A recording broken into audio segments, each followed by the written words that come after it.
Are you looking for an experience that will grow your teenagers' faith, increase their leadership skills, and teach them the discernment to engage with the world all around them, all while taking them on the adventure of a lifetime? I mean, who isn't looking for that? If your teenager loves fun, adventure, and wants to grow in their faith and leadership this summer, then send them to Excel's Summer Leadership Camp. Excel's Summer Leadership Camp is a 12-day experience for passionate young leaders looking to discover God's truth, to discern wisely, and live wholeheartedly. Your teenager will embark on a transformative journey in the Blue Ridge Mountains, where they'll build lasting friendships in the context of community, embark on thrilling adventures like camping, rock climbing, whitewater rafting, and they will receive expert training and certifications in categories like CPR and wilderness first aid. Each aspect of the camp is woven together to help them learn to discover truth, to discern wisely, and take godly action in the context of real-life situations. To learn more or begin an application, go to theexcelcamp.org. That's theexcelcamp.org. Hurry, because summer is just around the corner.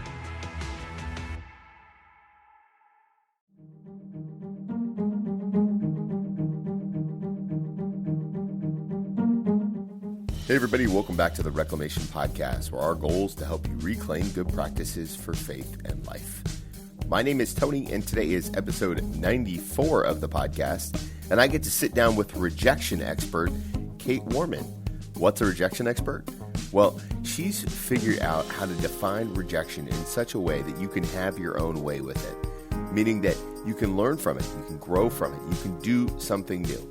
She's got a brand new book out called Thank You for Rejecting Me, and it's all about the process in her life of doing such things.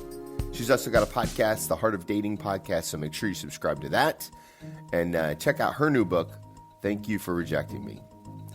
As always, you can do me a huge favor, hit the subscribe button right now wherever you're listening. Make sure you share this episode with a friend and leave a rating and review on iTunes. It really does make a huge difference. So without any further ado, here's my conversation with Kait Warman.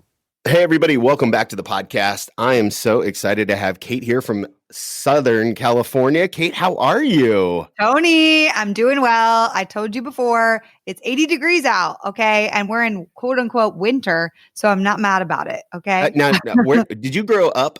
Did you grow up in Southern California? No, you're a transplant. I am totally a transplant. I am not. I actually grew up in Connecticut, so wow, totally that's stark. different. Yeah, it's starkly different over Northeast. Though I love the Northeast. It's beautiful, historical. There's so many cool things about growing up in the Northeast, and beautiful four seasons. Man, I grew up in Connecticut, and gorgeous. Like the trees and the hills, and it was honestly beautiful. But yeah, I'm a Cali girl right now, and I'm just gonna own it. Well, I don't think there's anything wrong with that. I think. How did you go from one coast to the next? Lots of moving through parental stuff. So we moved from Connecticut to Ohio, which we were just chatting about. So we lived in Ohio for about 4 years. Then my family moved down to Texas. My parents got a divorce, but my family seemed to love Texas. So they're all there, even though my parents aren't together. They've all just stayed in Dallas, Fort Worth kind of area. So now they've been in Texas for about 12 years. So Texas is the new home, though I'm not a born and bred Texan. My wife's mom always says home is where your mom is. Yeah, that's it. My mom looks like she was raised in Texas. Does she? Literally, she has adopted the Texas woman, everything. I love it. Hair, the nails, the bedazzling. I'm like, where, Mom, you were meant to be in Texas. What is happening? Why weren't you here your whole life? So, yeah. That's awesome. So I'm super excited. You have this brand new resource coming out. Thank you for rejecting me. And the very first question I wanted to ask is, how does someone become an expert on rejection? First of all, I don't think anyone wants to become an expert on rejection. I sure as heck did not want to be an expert on rejection. But I now totally see how God has used that in my life. But the reason why I'm quote unquote an expert on rejection is, well, you go through a lot of rejection. Yeah. I don't think you can be an expert in anything without experiencing it really to the depths of every core. And in fact, experts that and for me, this is a thing being a dating coach.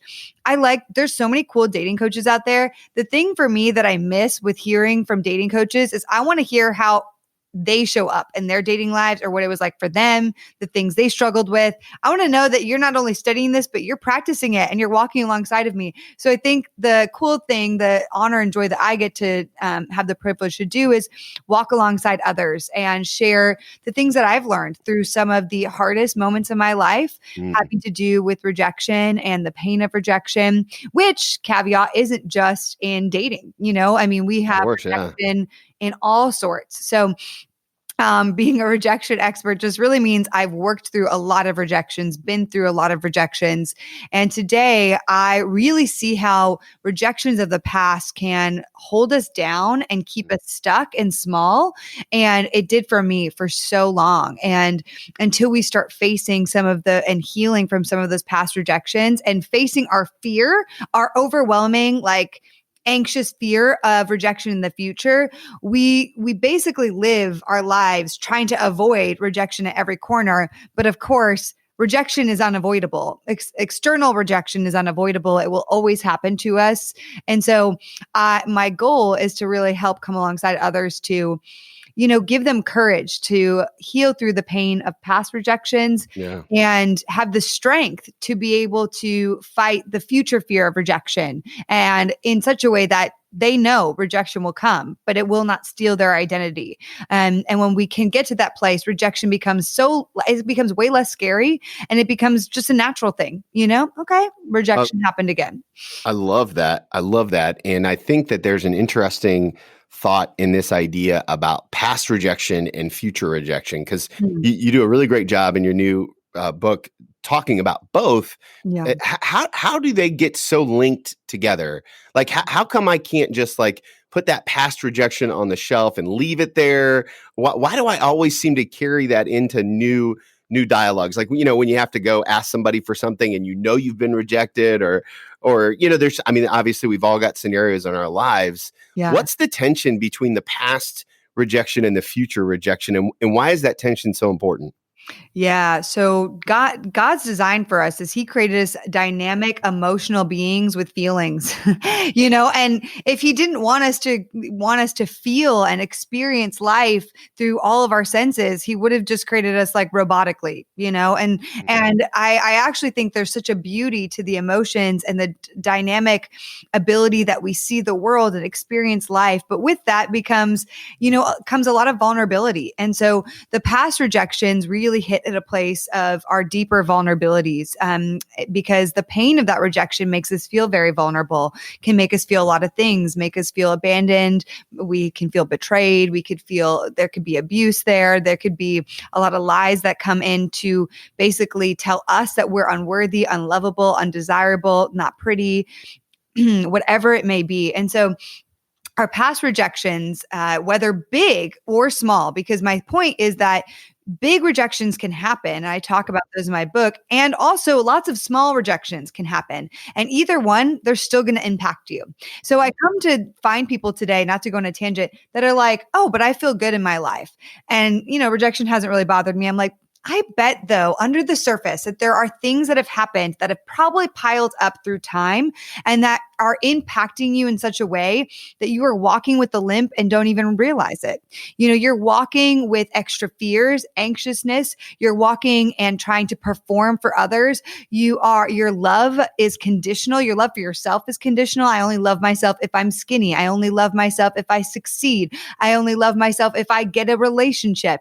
You see love from others as conditional, and you fear conditional love from others. It's so complex. So the past really, we have to be able to go back and analyze the ways in which we've been hurt in our deepest ways through big T traumas, big rejections, or in small ways, and just recognize how those little things have piled up through time to form how I see the world today. And the reason why it's so important is because it will affect how you see the world today. And therefore, if you're not doing that analyzing today, then I am going into a new relationship thinking, this guy will reject me. This guy will probably abandon me. This guy is not to be trusted. You're going in with all these preconceived ideas because of all your previous experiences. And that makes sense because you've experienced that, and your body through fear is trying to warn you. Like the fear is like trying to warn you and protect you of something. But a lot of times the issue is that for future rejections and situations of opportunity, we allow the fear to rule us. Yeah. So when we don't face the past, the fear will often rule us in the future. And what that leads to is a lack of stepping out into new opportunities that could be absolutely incredible for us, whether it brings us somewhere else or whether it's a great opportunity for learning. It could also lead us to self-sabotage future relationships and opportunities because we are so fearful of whatever's that outcome might be that we self-sabotage before that can even happen. It also leads us down a path of rejecting ourselves. I think that's one of the biggest things I address also in the book is past rejections will often lead to us having really deep toxic roots of self-rejection, which is how we see ourselves in a negative way. And it's how we reject ourselves before others even have the chance. So we cannot address future rejections without addressing first the past rejections. That's really it. And that's where it's hard because people are like, but I don't want to go to the past. I just want to deal with the future. I'm like, well, so sorry, but unless you're willing to put on your cape of courage, you're going to just keep walking with that limp. And I want freedom for you. And I know it's not easy, but it can be done. And I think it's essential to be done to really walk without a crippling fear of the future. Yeah. Yeah. So I think that there's some divine timing in how this book coming out. And well, in 2021 hasn't been very kind to us in terms of like, we thought everyone's like, new year, it's going to be great. But I'm just kidding. Yeah, no kidding. I don't think I've heard the word psych in a decade. Yeah. You know what? I'll bring it back, Tony. Bring it back. Oh, I love it. I love it. So one of the theories from my time in the military that seems to be playing out right now in COVID is this idea that prolonged stress, like COVID, like I think seasons of breakups, it could be anything, right? Job change, all of those things. Prolonged stress in our life turns the cracks in our lives into canyons. And it takes things that were already there and it kind of blows them up and makes them much bigger.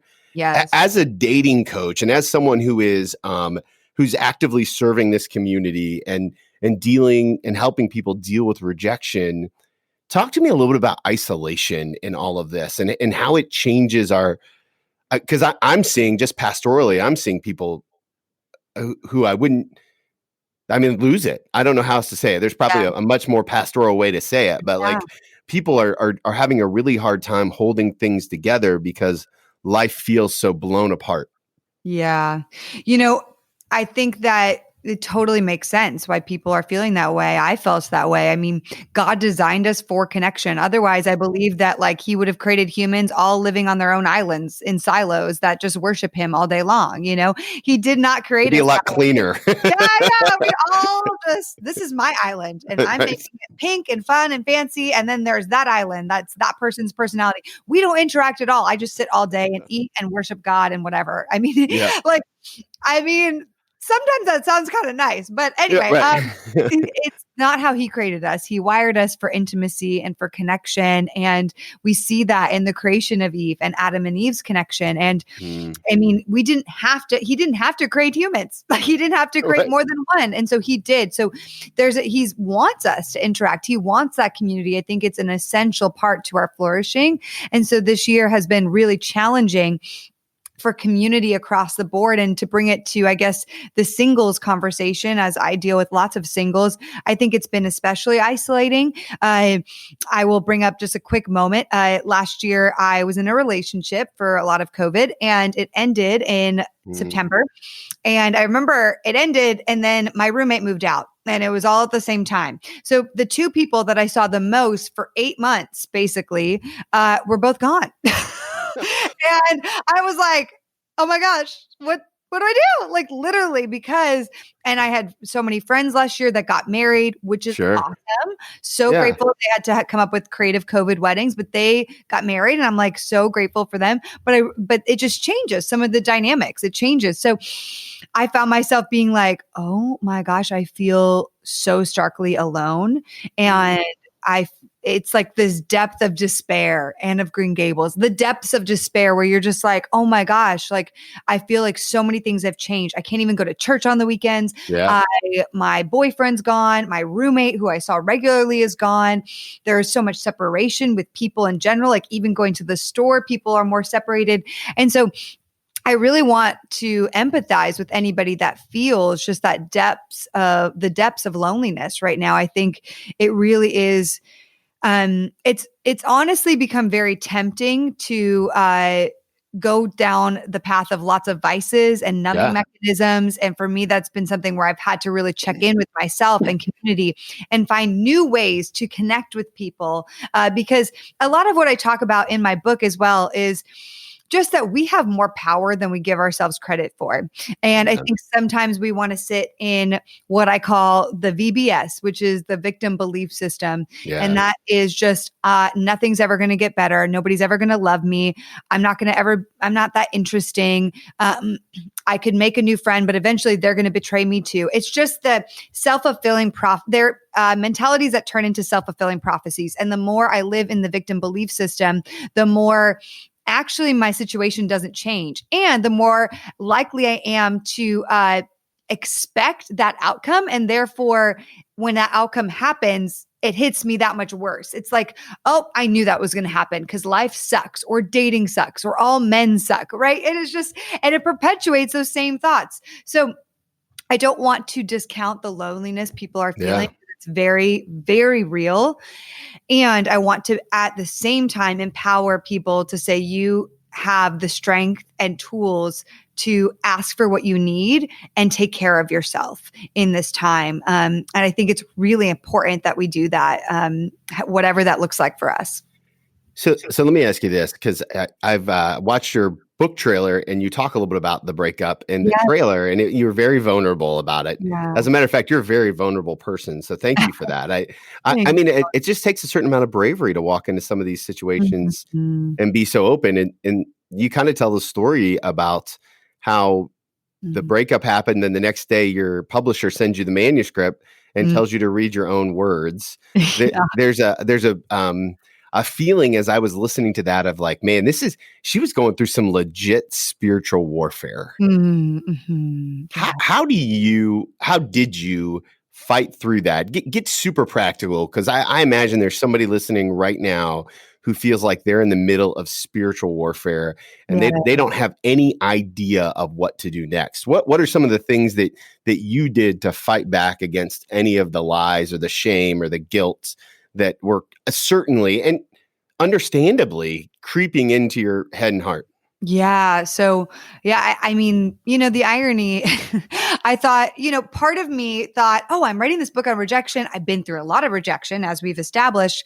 And then I'm in this relationship and I'm like, this is the redemption story. I mean, this is so cool. I'm writing and processing through the deepest pains of my life and reliving how God has come through time in those situations. And I'm with a man and I'm like hopeful that this may end in marriage. This is amazing. And then no, that's not what happened. And I laugh now because I'm like, oh my gosh, I really think that some part of me had this like bargaining deal with God where I was like, God, I'm going to write this book and go to these really hard depths and layers and reliving those traumatic experiences. But just so you know, I'm not going to do any of these again. Okay. So like, we're going to call it good. We're going to call it even after that. Yeah. Right? So we're just blessing from now on. Okay. Is that cool? And God's like, no. That's not it. I still have things to show you and to reveal to you. But I will be really honest. So the first thing that happened is just a lot of lament and a lot of grief. And I think people look at a leader like myself or other pastors and speakers, authors, and it's like, oh, they have their life together. They are so happy. They're positive. They preach the word of God. They talk to them. Okay.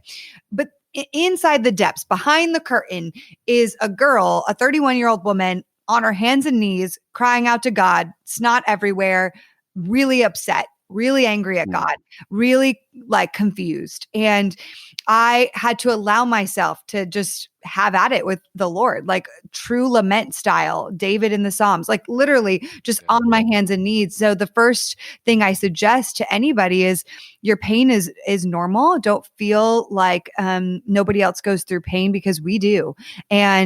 But the hardest thing that is so necessary is that we have to feel the pain to be able to heal through the pain. And to feel it means to really allow yourself to feel the weight of the disappointment and the grief. And within that, because I think sometimes we can get stuck too far into it. So I think there's the balance of bring God into each layer of that grief. And Tim Keller has a sermon called Pray Your Tears. And it's really just this process of lamenting. You lament to the Lord and you invite him in. You bring your questions, your concerns, your just frustrations. You bargain with him, whatever it is, because the stages of grief are layered. Your anger, which is a stage of grief, and you pray all of them to God. Like, I'm bringing this to you. I'm inviting you in this holy, sacred space with me. And because sometimes what happens if we don't do that, we just get lost in the downward spiral. And then there we are in the VBS, right? The victim belief system again. No guy's ever going to love me. No relationship will ever work. Secure and stable love doesn't exist for me. And so you don't want to land back in that mindset, because that's a really hard place to get out of. If you've worked to get out of it already, which I had. So for me, I was like, if I saw those beliefs coming up, I would write them down and bring them to God immediately. Because you can't pretend that they don't ever come up. It's like, it's not like I'm not superhuman. I'm not robotic. Yes, I had thoughts of like, God, will this ever happen? Will I ever find a relationship that actually works out? And I had to bring that to God and then redirect to the what I'm going to do to move forward. So feeling the pain to heal the pain. And part of that also looks like, for me, focusing on what to do to take the next step forward versus in the beginning, focusing on why it happened. Because there's a lot that God does not give us the answers for, especially when we want them. Like when a breakup happens, you're like, why? Why, God? Why? And that's your initial inclination. When a job closes a door, or you lose your job, or why we see terrible, hard things, why COVID-19 happened. There's a lot of whys happening. And I think in the initial shock of grief, we don't need to look at the why. I think we need to focus on God, his character, and what we can do with the Lord to take a step forward and then another step forward and another step forward. The why will start revealing itself through time. And so a mistake we make is focusing too much or too early on the why. And I think that's where we get weighed down by shame and the victim belief system. So feel the pain to heal the pain and focus on what to do to take just each step forward, and make it very basic for yourself, one step at a time. Mm-hmm. Yeah. So that's what I do. Well, I mean, so I have a very addictive personality, and I've worked the steps. And one of the things that I've realized is that one day at a time really is like an act of worship. And it sounds like you're saying the same thing. Like if I can just live for God today, and sometimes the day even feels like too much, and I got to cut it down to a half a day. And if a half a day feels like too much, maybe sometimes it's just an hour, right? Yes. So I'm kind of curious, what has this process of writing a book on rejection, opening up your heart, all of this, what has it taught you about the character of God, and how has it really changed your relationship God and the way with God and the way you look at rejection? Yeah. So a lot of people have recently asked me in the last few months. My breakup happened late in the fall of 2020, and we're now in 2021. So it's been a few months, and people have asked me like, "Oh, Kait, you seem so happy and joyous and like all this," and I'm like, okay. The first thing I will say, this as a funny moment, I talked to Dr. Henry Cloud, who I love, the other day, and he was like, "Kait, why you're happy is because you're not in that relationship anymore." And I was like, oh, dang it. Wow. Drop the mic.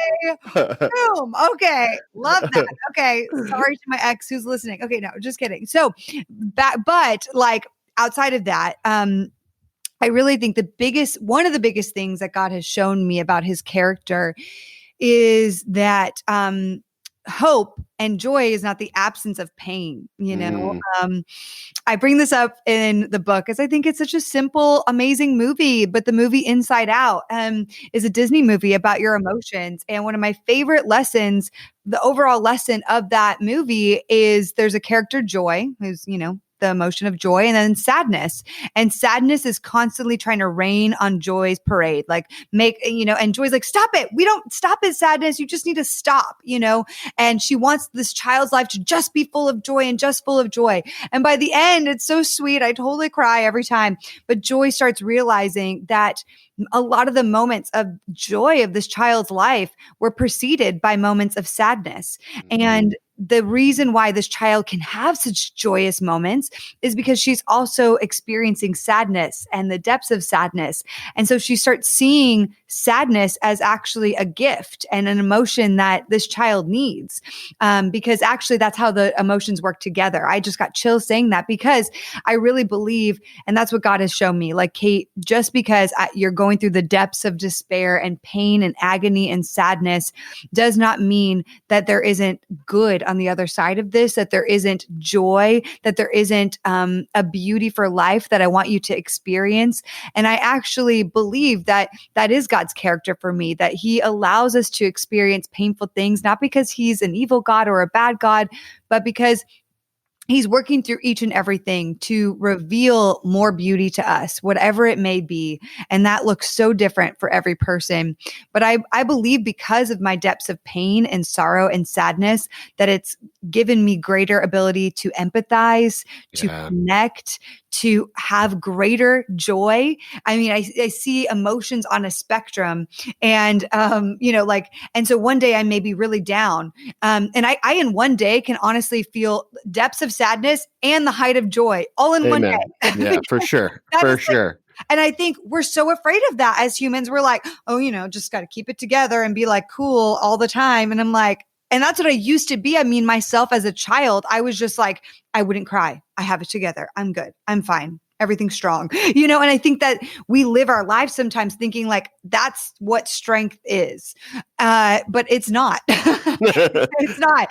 Strength and the ability to really become like Jesus means that we embrace our full emotional beings that he's created us to be. And if we are to become like Jesus and therefore use the example of the character of Jesus as a way for us to live, then we see that Jesus was emotional in every way.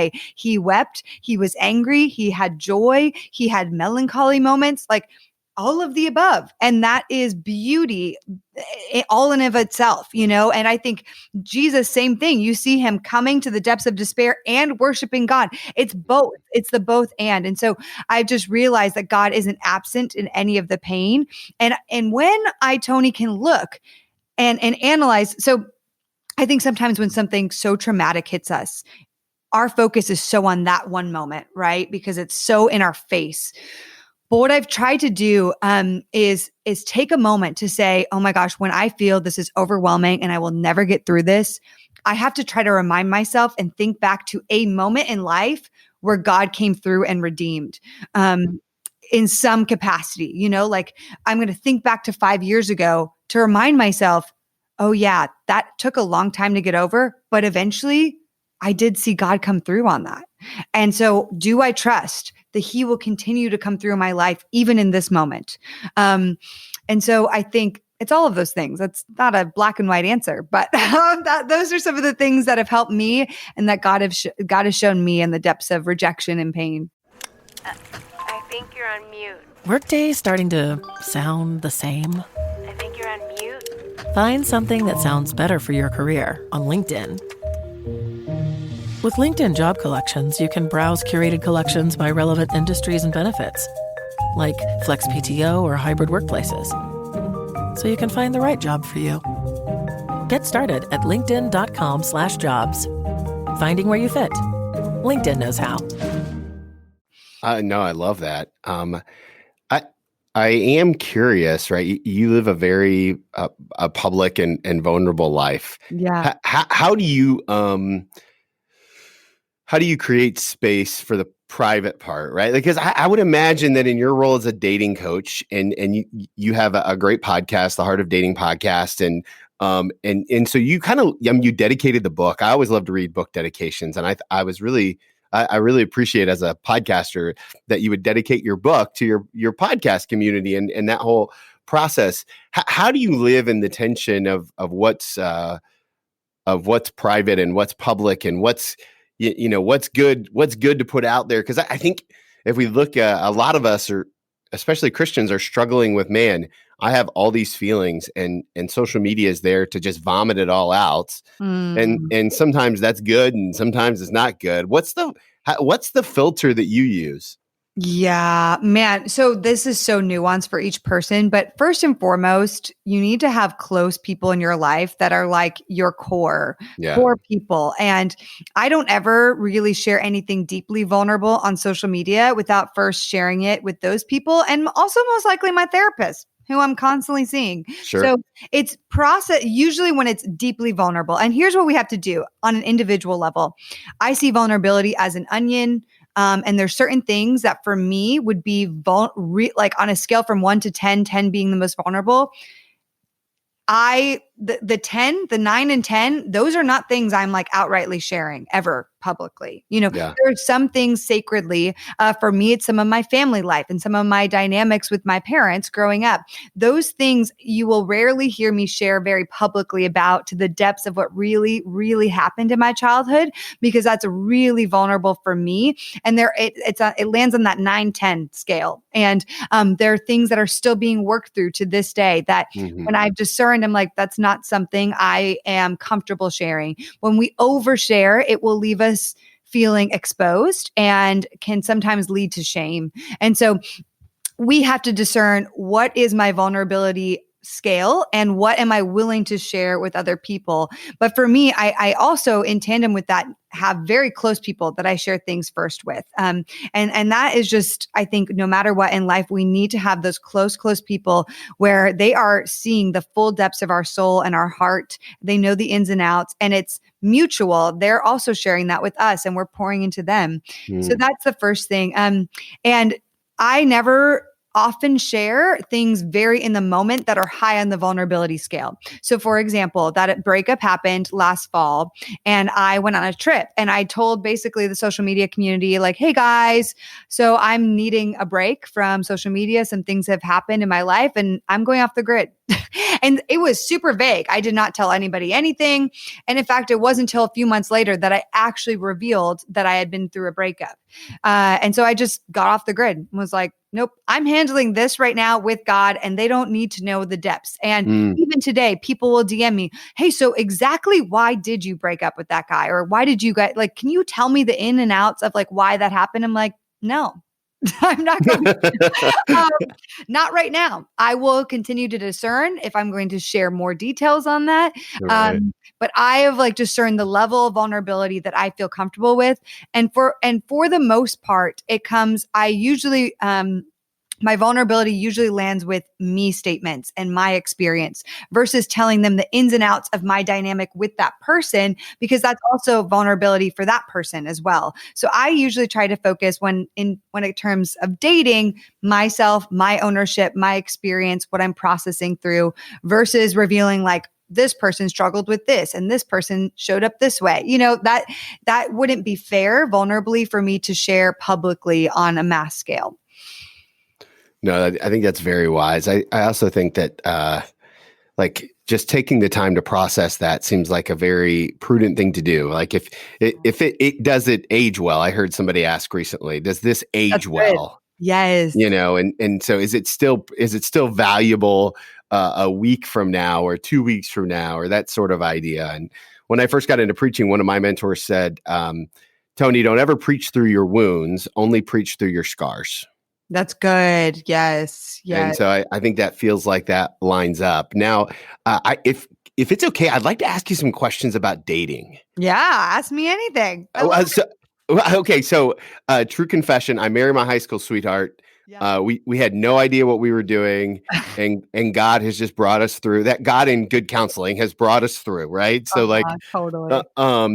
But I have a 15-year-old, and I have who's just like big toe in the water, I get the sweats. Like thinking about his dating life makes me sweat. So what? And Christians, we're so awkward at dating. Why? We're so bad at it. Yeah. Help me. What do I need to know about dating in 2021? Okay. So I know you're a dad and you have a young teenager. So these might be terrifying for you. Okay. But we're going to talk about it. So I actually think we need to reframe what dating is. I don't think that dating just needs to be to find a spouse. And I think it's in Christian culture why we have become so awkward and uncomfortable is because we make it that my dating life, me going on a date is so that I'm finding a spouse. And I think that makes it so that we don't ask out people. We don't put ourselves out there. We eliminate people. We're so strict with the process and we feel really uncomfortable because in essence, we don't have like any dating experience. We need to just debunk that. I would like to reframe dating in such a way that dating is an opportunity to do a lot of other things than just find a partner. Now, there, of course, we'll get to the part of like where people are like, well, I don't want to be a player, Kate, and blah, blah, blah. Okay. I'm not saying that. So just hold on. But I think that dating is an amazing opportunity to learn about another brother or sister in Christ, amazing man or woman of God. If this person is not your person, they can still be a person that you enjoy talking to and that you've met and have curious conversations with where you grow in perspective. Hey, this is a man in front of me that grew up somewhere totally different than I did, was homeschooled, was this, that, and the other. That's interesting. I'd love to grow my perspective in life by connecting with somebody that God uniquely made that's different than me. So it's an amazing opportunity to get to know someone different from yourself. It's an amazing opportunity to learn about yourself. What's coming up for you? Do I feel really nervous? Do I feel really shy talking to the opposite gender? Am I having a hard time expressing vulnerability to the opposite gender? Am I having a hard time oversharing? Do I find myself being a people pleaser? Do I find myself not feeling comfortable in my body or my appearance? Can I not make eye contact? You can learn so much about yourself through dating. But if you're not dating, you're not learning those things because it's different when it's just friend to friend, same gender, so you learn about yourself. Also, amazing opportunity to have healthy experiences. I see nothing wrong. And I'm not just saying date for fun, but I think that we don't see dating as an enjoyable experience. We see dating as this like plagued experience that like, oh my gosh, I'm like, it's so terrible. And I'm going on a date and I don't really connect with them and it just sucks. And I'm like, okay, what if you reframe that? What if you go on a date that isn't just a dinner date that feels like an interview, but instead you go on a hike together or you do some interesting activity? So you're creating a memory with somebody and you're doing something enjoyable than just having an interview. And what if it's also like, even if it doesn't work out, I had a great experience. I got to know someone different. And hey, I could probably introduce them to somebody else I know. I mean, my goodness, I think what a novel idea that not every person on the planet has to like us or be the one for us, And so I think I just want to reframe Christian dating to say that it can be so much more than just looking for your future spouse. Now, the way we get into dating intentionally is like, okay, I'm going to go out with somebody. I will pretty much go out with anybody once because I'm not putting a lot of pressure on that date. I'm not meeting up with them for 6 to 8 hours and giving them all of my time. It's like an hour date. It's an hour phone conversation. It's a Zoom date in COVID. I will do that with just about anyone. Have you done a Zoom date? Totally. Yeah. What, did you guys just like coffee and wine and a Zoom call? Yeah. I actually had a guy really creative. He was like, okay, we're going to go, like, let's talk about, he had different questions and he brought up Google Map and he shared the screen and we like chose different places. He was like, choose like, so we both shared the place we grew up and then showed that person just different places on the map that were meaningful to us. Or then we showed them a city that we had traveled to that was really unique and showed them places that we loved about that city and why we loved it so much. Interesting. So, yeah, there are creative ways to have cool experiences with people on Zoom. them. That's why I'm like, oh my gosh, back Tony to the victim belief system. Oh, I can't meet anyone. Oh, Zoom dates. I'm like, if you have that attitude, dating will suck. I'm just going to tell you right now. So until you flip it around, you will not have a good dating experience.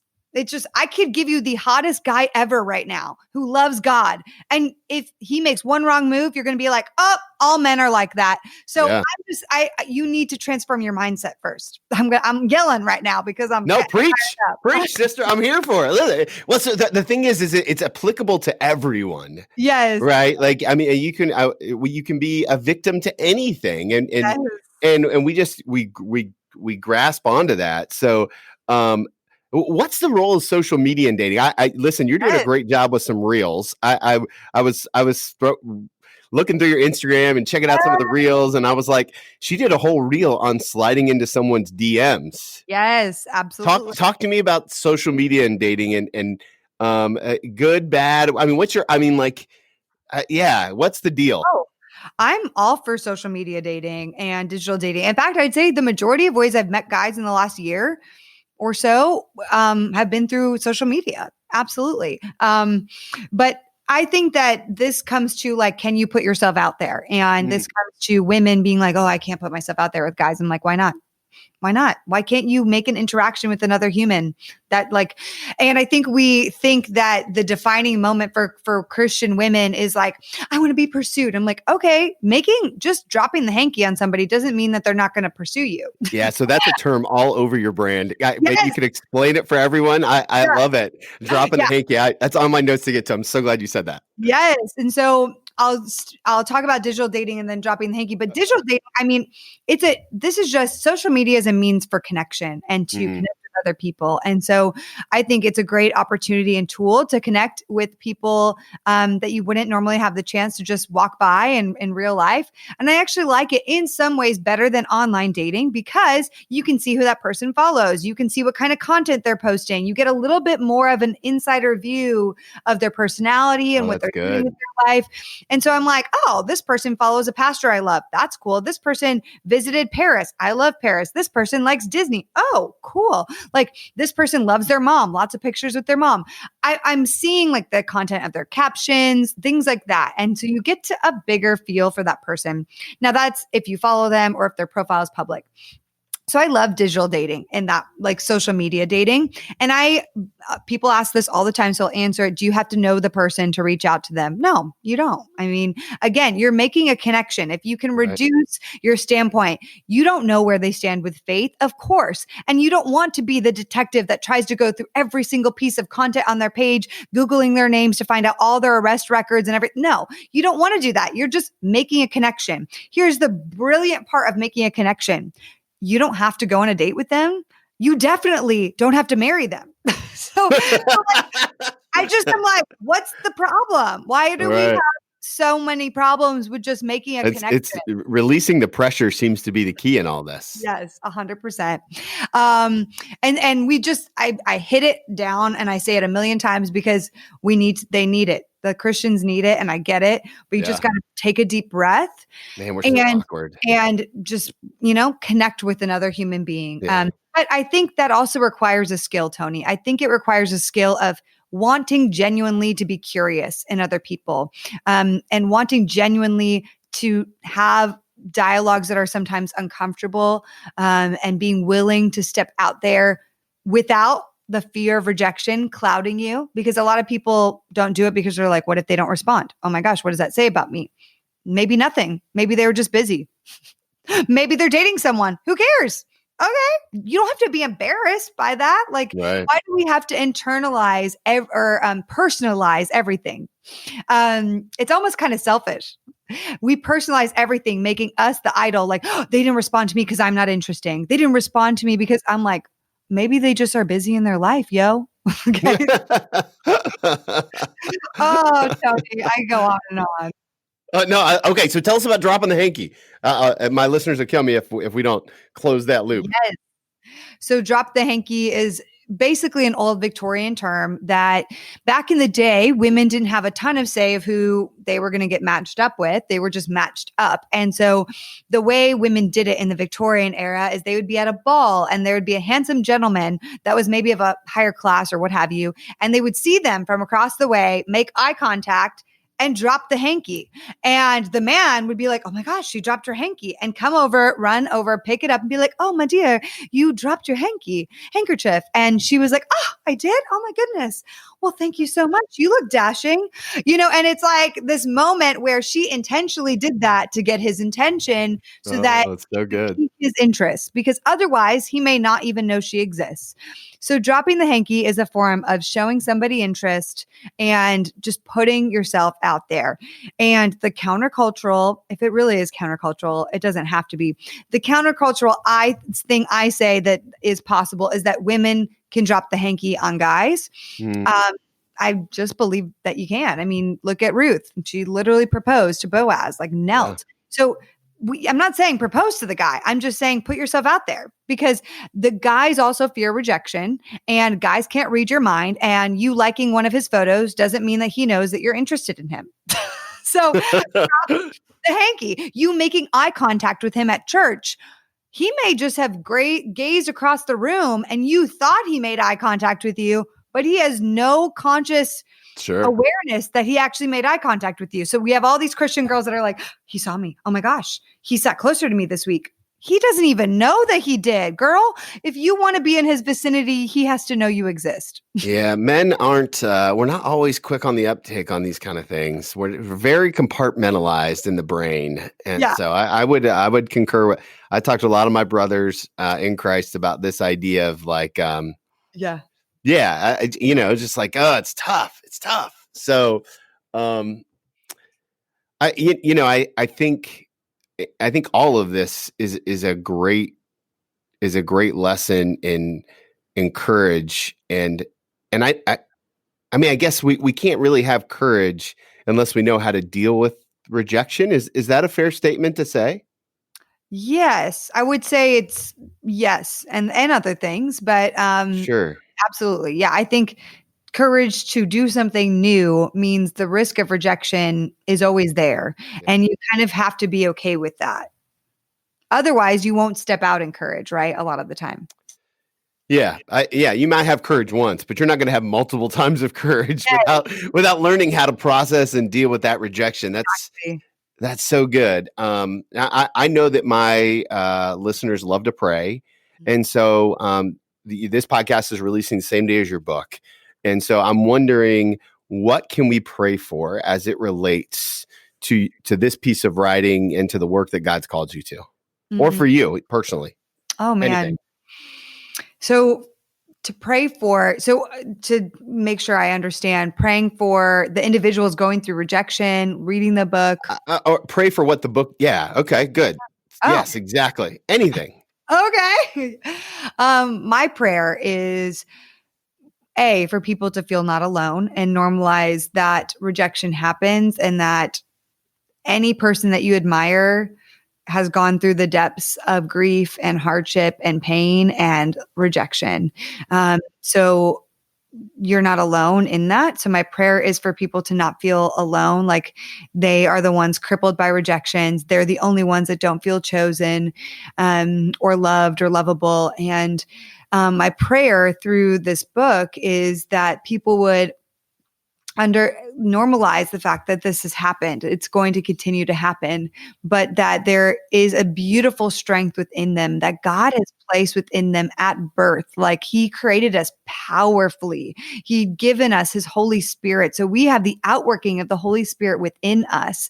And we do have so much power within us to conquer and go through and be brave to go through the depths of the past to heal. Because I believe healing isn't just for the faint of heart. I believe healing absolutely requires courage and bravery and strength.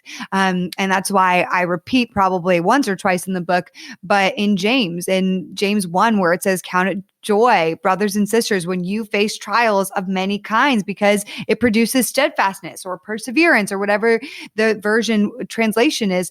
And it is that we are not promised a life without pain, without hardship, without rejection. But with each and every, but we have a power within us to continue to grow stronger, to continue to fight forward and fight for ourselves in the midst of unbearable pain. And I think, just to wrap up everything we've talked about, Tony, my biggest thing is to also help people feel seen, and to also just give them that empowerment to take radical ownership for their own lives. I think we're so waiting for somebody else to make it happen for us. Single people, I'm waiting to get that husband and then I'll feel whole. I'm waiting for somebody to finally say yes to a date with me and then I'll feel desired. Whatever it is, we're waiting for that job to then feel worthy. We're waiting. And I'm like, what if you partnered with God to start filling those holes for yourself, knowing that you can have a full life right now, with or without those things, with God. And so that's my heart for people. And my second heart, in prayer is that people also know, whether or not they can see it right now with whatever pain they're going through, that I truly believe God redeems every pain in our life and brings beauty from the ashes. And I know that because it's happened for me, but I also believe it on behalf of everybody else. That is God's heart, to continue to heal us and bring beauty from every pain that we've gone through. And that is his character. So, man, that's such a nuanced prayer. I don't even think it's like one note. No, I love it. I love it. Well, and what I love is that that's your heart. And we can pray for that in agreement with you. So that's a beautiful sentiment. And it's so true. That'll preach any day of the week. So I'm here for that. Yeah. I know my friends are going to want to follow you on on the interwebs. What's the best place to connect with you and pick up their copy of the book? Yes. So Instagram, join the party, Kaitness, Kaitness, Heart of Dating. We have an Instagram and a podcast and a webpage, Heart of Dating, and a Facebook group. We have all the things.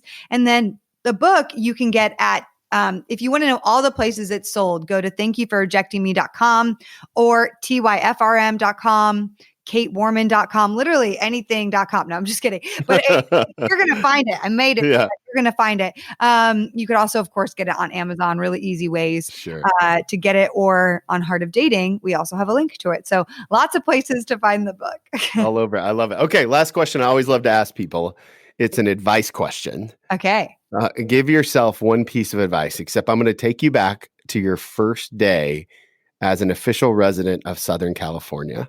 If you could talk to the younger version of yourself, pull yourself aside, eye to eye, woman to woman, and say, Kait, this is what you need to know. Okay. What piece of advice are you giving her? Whew. Well, this is going to be very specific to what I was going through when I moved, which I talk about in my book, but I was a workaholic, still have tinges of being a workaholic, but I was really driven by work, and I put a lot of my worth and value in work. And I moved here to have a new life and lifestyle. And I came with the right intention, but I didn't live it out. And I just was like, I have this intention to be in a relaxed lifestyle and move away from New York City, where I was living before this, and like read and have peace. And I did not. And balance. And like, I worked more when I moved to LA and had less balance of life than I did when I lived in Manhattan. Oh my goodness. So this is a subtitle in one of the chapters of my book, chapter 7. But I would tell myself, you need to know that work does not equal worthy. And that goes under a lot of layers for performance for me, that I thought if I could perform and be the best and be everything everyone wanted me to be, that it would make me feel worthy and that I would be seen as successful and worthy. And God took that job away from me a year after living in LA, and had to go through lots of piles of where is my identity if it's not in work and performance, and how do I separate what is my worth just as an inherent woman, and how can I channel performance in a healthy way without it being what drives me in life? So That's beautiful. That's a great place. That's a great place to wrap this up. Thank you so much for being so generous today with your time and your heart and all the things that you've done to help connect people. I truly, truly appreciate it. Thanks, Tony. Thanks for all the questions. This was so fun to sit down with you. I love this. I love the conversation with Kait today. I think it is such a good dialogue for so many of us. I really like the way that she breaks down this whole system. Remember, ask, do. And I think when it comes to rejections, we all need a little bit of systems to help keep us in a good spot. Because if you're anything like me, you're pretty much one day away from ending up in the wrong place with something that could happen to you. As always, the biggest compliment you can give us, share this episode with a friend, leave a rating or review on iTunes, and don't forget to hit that subscribe button. I appreciate it so, so much. Next week, episode 95, we continue to inch closer to 100. Make sure you follow me on Instagram so you don't miss some of the giveaways that we're going to do at week 100 at TWMilt. And as always, I am so appreciative of you. Your being here makes a huge difference in this platform and what we get to do. So thank you so much. Have a great week, and I look forward to connecting with you real soon.